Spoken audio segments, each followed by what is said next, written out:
తాకట్లో ఉన్న మీ బంగారాన్ని విడిపించి ఆ రోజు ఆన్లైన్ రేటుకి కొంటాం. Sharma gold company. నమస్కారం, మీరు చూస్తుంది సుమన్ టీవీ. నేను మీ కీర్తి. సుమన్ టీవీ ప్రేక్షకులందరికీ శ్రీ విశ్వవసునామ సంవత్సర ఉగాది శుభాకాంక్షలు. తెలుగువారి సంవత్సరాది ఉగాది.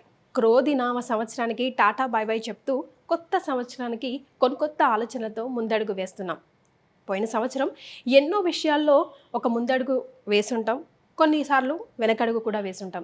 అనుకున్న పనులు అనుకున్న సమయానికి కాకపోయిండొచ్చును. మరి అట్లీస్ట్ ఈ కొత్త సంవత్సరంలో మనందరికీ ద్వాదశ రాశుల వారందరికీ కూడా ఎలా ఉండబోతోంది, శ్రీ విశ్వవసు అంటే అర్థం ఏంటి, ద్వాదశ రాశుల వారికి ముఖ్యంగా మహిళలకి కూడా ఎలాంటి పరిహారాలు చేసుకుంటే బాగుంటుంది, సమయం అనుకూలించినప్పుడు ఇంకా సమయాన్ని మనకి మంచిగా తిరుగుబాటు చేసుకోవడానికి ఎలా ఉంటే బాగుంటుంది, ఇలాంటి విషయాలన్నీ మనకి తెలియజేయడానికి మనతో పాటు ప్రముఖ ఆస్ట్రాలజర్ బ్రహ్మశ్రీ నందిబట్ల శ్రీహరి శర్మ గురుగారు ఉన్నారు. నమస్తే గురుగారు. వాగర్థావివ సంపృక్తౌ వాగర్థ ప్రతిపత్తయే జగతః పితరౌ వందే పార్వతీ పరమేశ్వరౌ. సదాశివ సమారంభాం శంకరాచార్య మధ్యమాం అస్మదాచార్య పర్యంతం వందే గురు పరంపరాం. ఆదిత్యాయ చ సోమాయ మంగళాయ బుధాయ చ గురు శుక్ర శనిభ్యశ్చ రాహవే కేతవే నమః. శృంగేరి జగద్గురు పీఠాధిపతులకి, కంచిపీఠాధిపతులకి నమస్కారములు తెలియజేసుకుంటూ కార్యక్రమాన్ని ప్రారంభిద్దాం. అలాగే గురుగారు, శ్రీ విశ్వవసు నామ సంవత్సరం అంటున్నాం కదా, అంటే అర్థం ఏంటో? విశ్వావసు. విశ్వావసు అనగా విశ్వాసము కలిగినటువంటిది, నమ్మదగినటువంటిది అనేటువంటి అర్థంగా చెప్పవచ్చు. అంతేకాకుండా విశ్వావసు అనేటువంటిది గంధర్వరాజులలో ఒక రాజు. ఇతని పేరు మీదగానే వివాహం కాని అబ్బాయిలకి, ఆలస్యంగా వివాహం అవుతున్నటువంటి అబ్బాయిలకి ఈ యొక్క విశ్వావసు గంధర్వనామ మంత్రముతో కనుక జపము, తర్పణము, హోమము కనుక చేస్తే త్వరితగతిన వివాహము జరిగి తీరుతుంది అని చెప్పి మనకు మంత్రశాస్త్రంలో చెప్పబడి ఉంది. గురుగారు, ద్వాదశ రాశిలో భాగంగా ధనస్సు రాశి వారికి శ్రీ విశ్వవసు నామ సంవత్సరంలో ఎలా ఉండబోతోందండి? ద్వాదశ రాశులలో భాగంగా ఈ విశ్వావసు నామ సంవత్సరంలో ధనుస్సు రాశిలో జన్మించినటువంటి వారికి ఏ విధంగా ఉండబోతుందో తెలియజేసే ప్రయత్నం చేస్తాను. 12 మాసాలని టైప్ 3 జోన్స్లోగా మనం డివైడ్ చేసుకుంటే టైప్ 1 జోన్లో ఎలా ఉండబోతుంది, టైప్ 2 జోన్లో ఎలా గ్రహాలు అనుకూలిస్తున్నాయి, టైప్ 3 జోన్లో ఎలా మార్పులు వస్తున్నాయి అనే విషయం గురించి తెలుసుకుందాం. ముందుగా ఈ సంవత్సరం ధనుసు రాశిలో జన్మించినటువంటి వారికి ఆదాయం 5, వ్యయం 5, రాజ్యభూజ్యం 1, అవమానం 5. కాబట్టి ఆదాయం ఖర్చులు సరిసమానంగా ఉన్నాయి. నిల్వ చేసుకోవడానికి బాగా కష్టపడాల్సినటువంటి పరిస్థితి వస్తుంది. ఎలా సంపాదిస్తామో అలాగే ఖర్చులు అనేటువంటి సూచించబడుతున్నాయి. దీనికి అనుకూలంగా గ్రహాలు ఎలా ఉండబోతున్న విషయం గురించి తెలియజేసుకుంటే ముందుగా టైప్ 1 జోన్లో భాగంగా మే 13వ తారీఖు వరకు గురువు వృషభ రాశిలోనే సంచారం చేస్తుంటాడు. కాబట్టి షష్టమ గురువు ఏమవుతుంది, ముఖ్యంగా మార్చి 30 నుంచి మే 14 వరకు కూడా ఖర్చులు ఉంటాయి, ధనపరమైనటువంటి సమస్యలు ఉంటాయి. ఎంత సంపాదించినా ధనము చేతిలో ఉండదు. ముఖ్యంగా పనులన్నీ కూడా ఆలస్యమవుతూ ఉంటుంటాయి. అంతేకాకుండా విద్యార్థులు బాగా కష్టపడాలని సూచిస్తుంది ఈ గ్రహం అనుకూలంగా లేని కారణం చేత. ఇక సంబంధించినటువంటి వ్యవహారాల్లో కీర్తి ప్రతిష్టలు అనగా ఇచ్చిన మాటను నిలబెట్టుకోవడానికి జాప్యం అవ్వడం. కాబట్టి మీ మీద ఇతరులు అనగా మీ మీద ఆధారపడే వాళ్ళు, మిమ్మల్ని నమ్ముకున్న వాళ్ళు కొంత అసహనం వ్యక్తం చేసే అవకాశం ఉంటుంది. కాబట్టి జాగ్రత్తలు పాటించండి. దైవానుగ్రహం మాత్రం టైప్ 1 జోన్లో భాగంగా ఖచ్చితంగా ఉండాలి. ఎంతకాలం అన్ని కాలాల్లో ఉంటాయనంటే మిగతా 14వ తారీఖు తర్వాత గురువు మారబోతున్నాడు. కొన్ని అనుకూలంగా ఉండేటువంటి సంఘటనలు చోటు చేసుకుంటాయి. కాబట్టి టైప్ 2, టైప్ 3 జోన్లో భాగంగా గురువు ఎలా అనుకూలిస్తాడు, అనుకూలంగా ఎందుకు ఉండడు అనే విషయం గురించి కూడా తెలియజేసుకుందాం. ఇక మార్చి 29 అనగా ఉగాది నుంచి జూలై 12వ తారీఖు వరకు మీన రాశిలోకి సంచారం చేస్తుంటాడు. ఇక్కడ గమనించాల్సినటువంటి అంశం ఏంటనంటే గత 2.5-3 సంవత్సరాలుగా సంతోషముగా ఇక ఏలిన నాటి శని దోష ప్రభావం లేదండి, హ్యాపీగా ఉన్నాము అని అనుకుంటున్నారాము. అటువంటి ఆనందము నుంచి కొంతగా నిరాశగా శని భగవానుడు అర్ధాష్టమ శని దోషాన్ని కలగచేస్తున్నాడు. అయితే ఈ అర్ధాష్టమ శని దోషము కేవలం ఈ సంవత్సరం అంతా ఉంటుందా, ఇబ్బంది పెడతాడా అని అంటే అదృష్టం ఏంటంటే కొంతకాలం మాత్రమే అర్ధాష్టమ శని దోషం. మిగతా సమయము గురువు అనుకూలంగా ఉండబోతున్నాడు, శని కూడా అనుకూలంగా ఉండబోతున్నాడు. కాబట్టి అందరూ కూడా గమనించాల్సిన అంశం ఏంటనంటే అర్ధాష్టమ శని దోష ప్రభావం కొంతకాలం మాత్రమే, గుర్తుపెట్టుకోండి. కాబట్టి ఇక్కడ మే 13వ తారీఖు వరకు గురువు అనుకూలంగా లేడు. శని కూడా మార్చి 29 నుంచి జూలై 12వ తారీఖు వరకు అర్ధాష్టమ శని దోష ప్రభావం. రాహుకేతులను కనుక చూసుకుంటే మే 16వ తారీఖు వరకు కూడా రాహువు మీనరాశిలో, కేతువు కన్యా రాశిలో సంచార ప్రభావం. వెరసి 4 గ్రహాలు కూడా అనుకూలంగా లేవు. కాబట్టి ఉగాది నుంచి ఇంచుమించు మే 14వ తారీఖు వరకు అన్ని విషయాల్లో చాలా కేర్ఫుల్గా ఉండాల్సినటువంటి పరిస్థితి. ఒక అసహనం అనేటువంటిది వస్తుంది, సమస్యలు చుట్టుముడతాయి, ఆందోళనగా ఉంటుంది, ఏ పని చేయాలన్నా చికాగ్గా ఉంటుంది. కానీ ఇక్కడే నిబ్బరంతో ఉండాలి. ఉద్యోగ మార్పులకి కానీ, వ్యాపార విస్తరణకి కానీ, ఇతరత్ర జీవితంలో అభివృద్ధికి పనిచేసే ఏ విధమైనటువంటి వ్యవహారాలకి కానీ మీరు శ్రీకారం చుట్టకండి. సమస్యల్ని భరించండి, ఆత్మవిశ్వాసంతో ఉండండి. ఏమీ కాదు. గ్రహం అనుకూలంగా ఉండవు కానప్పుడు ఎక్కడ తగ్గాలో ఎక్కడ నెగ్గాలో నేర్చుకోండి. గ్రహాలు మనకు నేర్పుతున్నాయి. మీరు సాధారణంగా ఉండండి అయ్యా, మేమిచ్చేటువంటి దుష్ప్రభావాలకి మీరు భయపడకండి. గ్రహాలు మనకు అనుకూలంగా ఉండాలంటే దైవానుగ్రహాన్ని పొందే ప్రయత్నం చేయండి. నిరంతర దైవ ధ్యానం వల్ల ఈ టైప్ 1 జోన్ మాత్రం మీరు జాగ్రత్తలు పాటించాలి. ధనుసు రాశి వారికి చిలకకు చెప్పినట్టు చెప్తున్నానండి, పాటించండి. దైవానుగ్రహం ఉండండి, నెమ్మదిగా ఉండండి, ప్రశాంతతని కోల్పోకండి, సహనాన్ని కోల్పోకండి. సమయం అనుకూలంగా లేదు, అన్నీ తెలుసు. మనం ఇక్కడ కూర్చొని మాట్లాడడం కంటే భరించేవాడికి తెలుసు ఎలా ఉంటుందో. కానీ ఆ భరించేవాడి ప్లేస్లో ఉండి కూడా చెప్తున్నాను, సమయం అనుకూలంగా లేనప్పుడు మీరు కోపాన్ని, అసహనాన్ని ప్రదర్శించకండి. అవి తిరిగి మనకే ఇబ్బంది పెడతాయి. భవిష్యత్తు ఆనందదాయకంగా ఎలా ఉండబోతుందో టైప్ 2 జోన్లో భాగంగా మీరు తెలుసుకోండి. మే 14 నుంచి సెప్టెంబర్ 28వ తారీఖు వరకు మిథున రాశిలోకి సంచారం చేస్తుంటాడు. మే 14 తర్వాత మార్చి 30 నుంచి మే 14 వరకు పడినటువంటి సమస్యలు ఏవైతే ఉంటాయో, ఎండ బాగా ఉన్నటువంటి వ్యక్తికి గొడుగు తెచ్చుకుని ఉంటే ఎలా ఉంటుంది? ఉపశమనం, హమ్మయ్య అన్నట్టుగా ఉంటుంది కదా. అలా గురువు 7వ రాశిలోకి ప్రవేశం చేయడం వల్ల గురువు అనుకూలంగా మారబోతున్నాడు. కాబట్టి శని రాహుకేతులు ప్రధానంగా సమస్యల నుంచి మిమ్మల్ని ఇబ్బంది పెడుతున్న గురువు మాత్రం ఈ యొక్క సమస్యల నుంచి బయటపడేస్తాడు. రాహు కూడా అనుకూలంగా ఉండబోతున్నాడు విచిత్రంగా మే 16వ తారీఖు నుంచి. కాబట్టి మే 14 నుంచి ఈక్వేషన్స్ మారిపోతాయి. గురువు మారుతున్నాడు, రాహు మారుతున్నాడు, కేతు మారుతున్నాడు. ఒక్క శని అర్ధాష్టమంలో జూలై వరకే ఉండబోతున్నాడు. కాబట్టి జాగ్రత్తలు పాటించండి. టైప్ 2 జోన్లో భాగంగా మీకు మే 14 నుంచి సెప్టెంబర్ 27 వరకు ఈ మిథున రాశిలోకి గురు సంచారం చేస్తూ అనుకూలంగా ఉన్నాడు. సెప్టెంబర్ 28 నుంచి నవంబర్ 12 వరకు అష్టమ గురువు అయినప్పటికీ కూడా ఏమవుతుంది? ప్రధానంగా ఈ సెప్టెంబర్ 28 నుంచి నవంబర్ 12 వరకు అష్టమ గురువు. కాబట్టి ఈ సమయం చాలా జాగ్రత్తగా ఉండాలి. మళ్ళీ మే 14 నుంచి సెప్టెంబర్ 27 వరకు తిరుగులేదు, అన్ని విధాలుగా అనుకూలంగా ఉంటుంది. కానీ సెప్టెంబర్ 28 నుంచి నవంబర్ 12 వరకు గురువు కర్కాటక రాశిలో అష్టమ గురు ప్రభావం. ఏం జరగబోతుంది? అష్టమ గురువు అంటే నష్టం అండి. ఆరోగ్యపరంగా డైట్ కంట్రోల్లో ఉండాలి, సమయానికి భోజనం చేయాలి. అంతేకాకుండా మీది సొంతం అనుకున్నటువంటిది మీ చేజారిపోతుంది. ఉదాహరణకి మీరు వాహనం ఉన్నది మీ దగ్గర, దాన్ని తొలగించుకోవాల్సినటువంటి పరిస్థితి వస్తుంది. ఆస్తులు ఉంటాయి, ఏదైనా పరిస్థితుల ప్రభావం వల్ల ఆస్తులకి దూరం అవ్వడం, మీ సొంతం అనుకున్నటువంటి వ్యక్తి కొంతకాలం మీకు దూరం అవుతాడు. కాబట్టి ఈ సెప్టెంబర్ 28 నుంచి నవంబర్ 12 వరకు దేవతా అనుగ్రహాన్ని పొందే ప్రయత్నం ధనుస్సు రాశిలో జన్మించినటువంటి వాళ్ళు చేయాలి. ఈ అష్టమ గురు ప్రభావం అక్టోబర్ 30, నవంబర్ 11, 41 రోజులు, ఇటు 3 రోజులు, మొత్తం 45 రోజులు హ్యాపీగా గడిచిపోతాయి. 45 రోజులు ఒక మండలం దీక్షగా తీసుకోండి. ఆ సమయంలో దీక్షలో ఉండండి, ఏదైనా దేవతా దీక్షలో. కాబట్టి ఆ దేవతానుగ్రహం ఉండడం వల్ల ఈ గ్రహం కూడా సంపూర్ణంగా అనుకూలిస్తూ ఈ సమయం మీకు అనుకూలంగా ఉంటుంది. సెప్టెంబర్ 28 నుంచి నవంబర్ 12 వరకు జాగ్రత్తలు పాటించండి. ఇది టైప్ 2 జోన్లో భాగంగా మీకు చెప్పేటువంటిది. ఇక శని భగవాను విషయానికి వస్తే జూలై 13 నుంచి అక్టోబర్ 9 వరకు మీన రాశిలోనే వక్రీకరించినటువంటి కారణం చేత అర్ధాష్టమ శని దోష ప్రభావం నుంచి కొద్దిగా బయటపడతారు. ఏమవుతుంది? మీనరాశిలో వక్రీకరించి ఉండి ఈ సంబంధించినటువంటి తృతీయ భావం కూడా కలిసి ఉన్నటువంటి కారణం చేత ఈ జూలై 9వ తారీఖు వరకు ఉన్నటువంటి నిస్తేజము, బద్ధకము అవన్నీ తొలగించుకొని ప్రేరణతో మీరు ముందడుగు వేస్తారు. తత్ఫలితంగా మంచి విజయాలు పొందుతారు, అనుకూలంగా ఉంటాయి. బంధుమిత్రులు, సోదర సోదరీమణులు అందరూ సహాయ సహకారాలు అందిస్తారు. ముఖ్యంగా నూతన వ్యక్తుల యొక్క పరిచయం జూలై 13 నుంచి అక్టోబర్ 9వ తారీఖు వరకు కలుగుతుంది. ఇక అక్టోబర్ 9వ తారీఖు రోజున కుంభరాశిలోకి ప్రవేశం చేస్తాడు. ఈ అక్టోబర్ 9వ తారీఖు నుంచి కుంభరాశిలోకి ప్రవేశం చేసి నవంబర్ 26వ తారీఖు వరకు కూడా కుంభరాశిలోనే ఉంటాడు.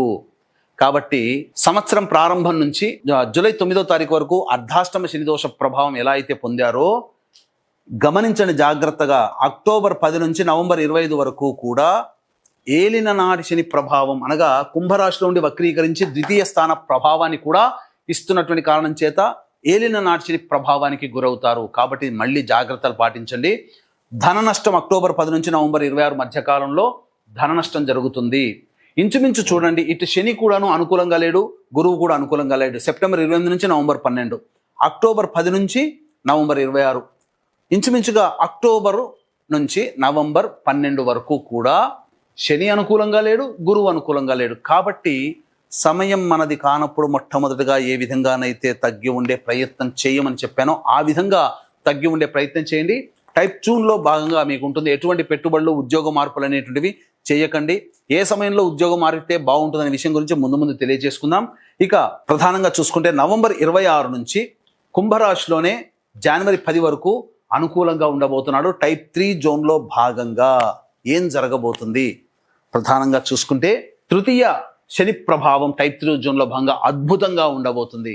ఈ సంవత్సరం మీరు ఏదైతే సాధించాలి ఒక సంకల్పం పెట్టుకొని ఉంటారో, అవిశ్రాంతంగా పోరాటం చేస్తారో వాటన్నిటికీ కూడాను నవంబర్ 26 నుంచి వచ్చే సంవత్సరం జనవరి 9వ తారీఖు వరకు అనగా డిసెంబర్ 31, నవంబర్ 5 రోజులు ప్లస్ 9, 36 ప్లస్ 9 45, మళ్ళీ 45 రోజులు మాత్రం అద్భుతంగా ఉండబోతుంది. ఇక మీకు తిరుగులేదండి. ఎప్పటి నుంచి? నవంబర్ 26 నుంచి వచ్చే సంవత్సరం జనవరి 9వ తారీఖు వరకు ఉన్న మధ్యకాలంలో అసలు ఈ సంవత్సరంలో ఏది సాధించాలనుకున్నారో ఆ సమయంలోనే మీరు సాధిస్తారు. అప్పటి వరకు ఈ గ్రహాలు ఏవైతే ఉన్నాయో అవన్నీ పనిచేస్తాయి, కానీ ఫలితం మాత్రం ఇక్కడ పొందుతారు. నవంబర్ 26 నుంచి వచ్చే సంవత్సరం జనవరి 9వ తారీఖు మధ్యకాలంలో. టైప్ 3 జోన్లో భాగంగా డిసెంబర్ 27 నుంచి మార్చి 14వ తారీఖు వరకు మిథున రాశిలోనే వక్రీకరించి ఉన్నటువంటి కారణం చేత ప్రధానంగా ఇటు గురు బలం సంపూర్ణంగా ఉంటుంది, ఇటు గురువు కూడా అనుకూలంగా ఉంటున్నాడు, శని కూడా అనుకూలంగా ఉంటున్నాడు. కాబట్టి అద్భుతం అండి. ఇంకా మీకు తిరుగులేదు. ఆ చెప్పిన సమయాలు మళ్ళీ మీరు గుర్తు తెచ్చుకోవాలంటే ఒకసారి వెనక్కి వెళ్ళి మళ్ళీ ఆ సమయాల్ని చూడండి. అద్భుతంగా ఈ టైప్ 3 జోన్స్ వరకు మీకు ఈ విధంగా ఉంటుంది. ఇక ఇంతకుముందు చెప్పుకున్నట్టుగానే విద్యార్థులు బాగా కష్టపడితే తప్ప ఫలితాన్ని పొందలేనటువంటి పరిస్థితి.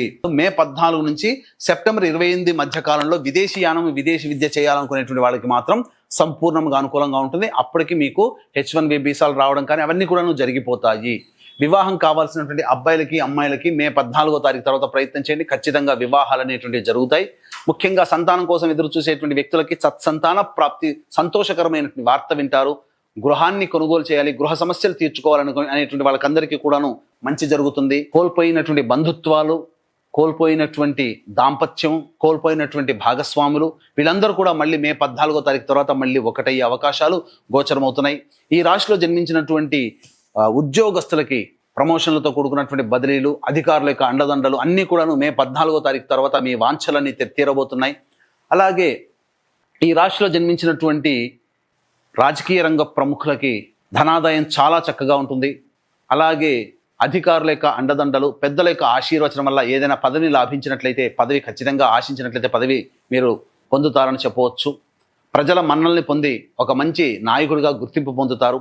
ఈ రాశిలో ధనుసు రాశిలో జన్మించినటువంటి సినీ కళారంగ ప్రముఖులకి ధనాదాయం తక్కువగా ఉన్నప్పటికీ పేరు ప్రతిష్టలు మాత్రం బాగా పెరుగుతాయి, అవార్డులు సొంతమవుతాయి, అన్ని విధాలుగా అనుకూలంగా ఉంటుంది. ఎక్కువగా స్కెడ్యూల్స్లో బిజీ అయిపోతారు అని చెప్పవచ్చు. ఇక ఈ రాశిలో జన్మించినటువంటి వ్యాపారస్తులు ప్రధానంగా మే 14వ తారీఖు తర్వాత ఏదైనా కానీ కొన్ని సమయాలు ఉంటాయి, ఏ సమయంలో వ్యాపార విస్తరణ చేసుకోవాలనే సమయాలు మీకు ముందు తెలియజేస్తాను. కాబట్టి ఆ సమయాల ప్రకారం మీరు వ్యాపార విస్తరణ, ఉద్యోగ మార్పు అనేటువంటి చేసుకుంటే మంచిది.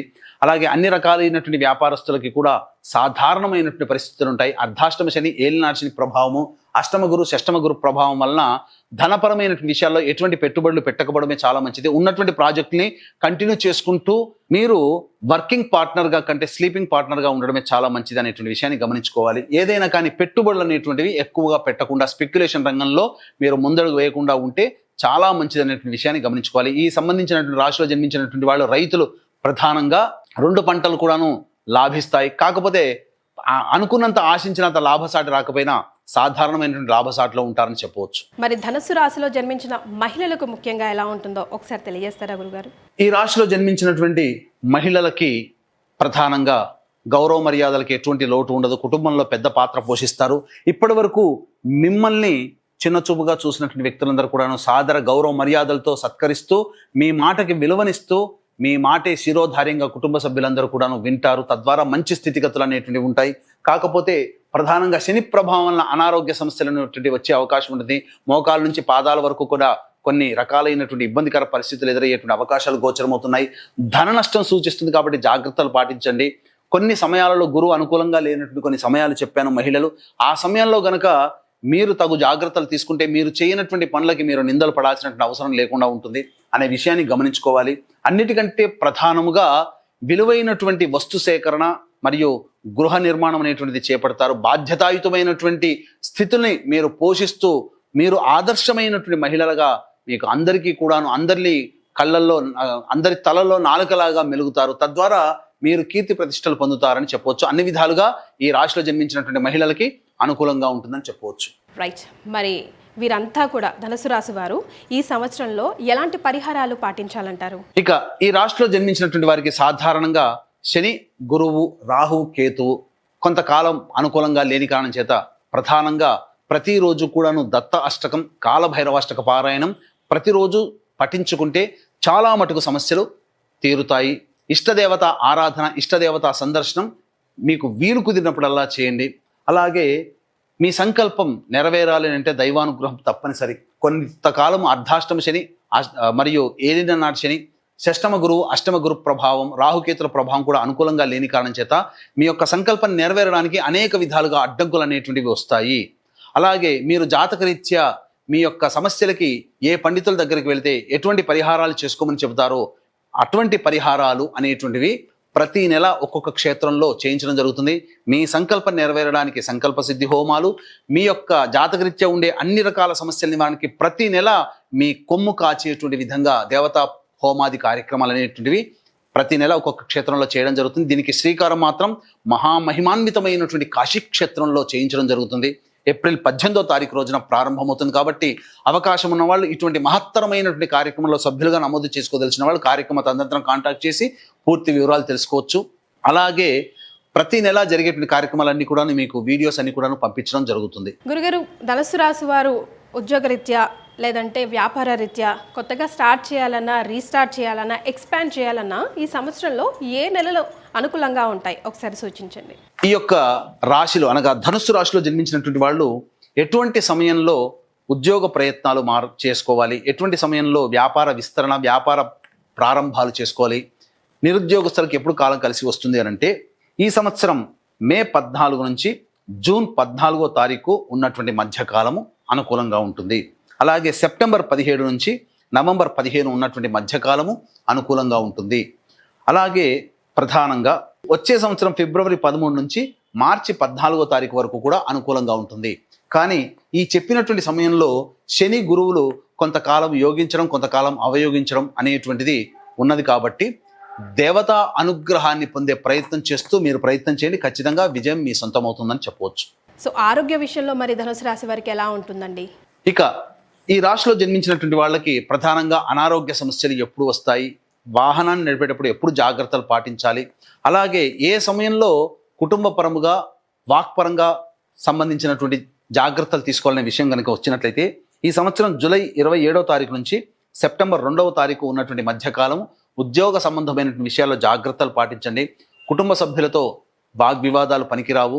అలాగే ధన నష్టం కూడా సూచిస్తుందని చెప్పవచ్చు. ఇంకా డిసెంబర్ 6వ తారీఖు నుంచి వచ్చే సంవత్సరం జనవరి 14వ తారీఖు ఉన్నటువంటి సమయం మాత్రం అనుకూలంగా లేని కారణం చేత ఆరోగ్యపరంగా జాగ్రత్తలు పాటించండి. వాహన ప్రమాదాలు చోటు చేసుకునే అవకాశం గోచరమవుతుంది కాబట్టి జాగ్రత్తలు పాటించండి. అలాగే ఇప్పటి వరకు చెప్పినటువంటి విషయాల్లో దైవం మీకు అనుకూలంగా ఉంటేనే, దైవానుగ్రహం ఉంటేనే అన్ని విధాలుగా ధనుసు రాశిలో జన్మించినటువంటి వారు మంచిని పొందుతారు. కాబట్టి ఏప్రిల్ 18వ తారీఖు రోజున శ్రీకారం చుట్టబోతున్నాం మహామహిమాన్వితమైనటువంటి కాశీక్షేత్రంలో.